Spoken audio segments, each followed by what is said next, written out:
Dr. Govindappa Venkataswamy was 58 when he founded Aravind. When it first started, the hospital had 11 beds. Its mission was the eradication of needless blindness. Today, it is the largest and most productive eye care facility in the world. See, McDonald's concept is simple.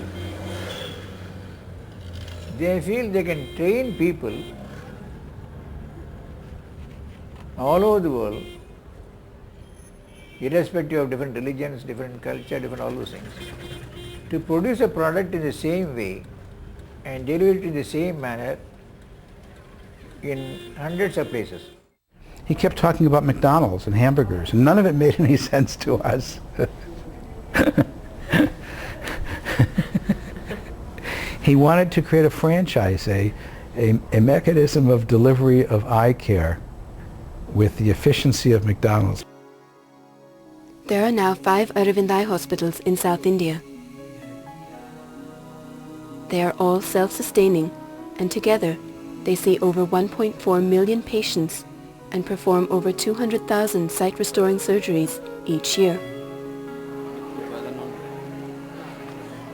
2/3 of its services are free. At Aravind, every patient who can pay covers costs for 2 who cannot. Because of their high numbers, the revenue from paying patients not only covers costs for Aravind's free services, but also generates a surplus that funds all growth and expansion. All the hospitals send medical teams into the villages. Patients requiring surgery are brought back to the base hospital, where they receive food, lodging, treatment, and return transport completely free of charge. Close to 50% of all the patients Aravind treats are sought out and brought back to the hospital through these screening eye camps. And I don't insist upon that man must pay me before I do anything for him. I said, give the sight man, let him give whatever he can give. If he cannot afford, doesn't matter, he can give later. So priority is for human welfare. The paramedical team at Aravind forms the backbone of the system. These young women are recruited from villages around Madurai and are trained in refraction testing, ward and theatre duty, counselling and housekeeping. They had so much of respect to the patient, and they were willing to do any type of work for the patient. And they were also willing to share with us in the dream of the hospital. That is how our program started. So from 1976 onwards till today, every year we take about 100 girls from the village.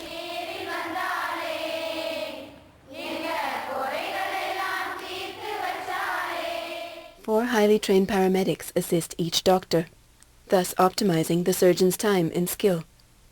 In this way, a doctor at Aravind averages over 2,000 surgeries a year, against a national average of 220.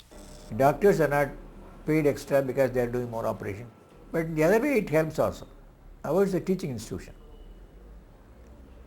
The more patients are there, the better the training can be. We all know ophthalmologists are a premium in this country. We are only 10,000 to 11,000 ophthalmologists for a billion population. So we have to be much more productive to meet the demands of the people. So, and Aravind has pioneered a system that helps us to do high volume work. And I think it's a work in progress. We have reached probably 40-50% of what one could do.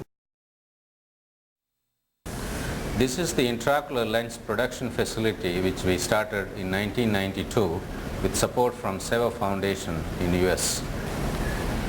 This is the intraocular lens which we produce here, and this lens serves as a substitute lens once we remove the natural cataract lens from the eye.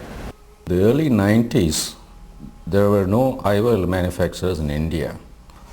We had to import lenses from the West.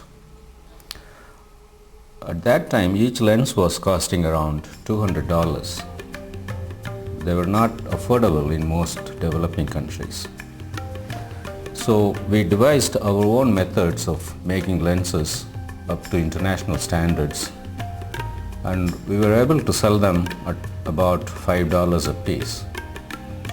Today, we manufacture a wide range of ophthalmic products as well, and we are exporting them to over 85 countries around the world.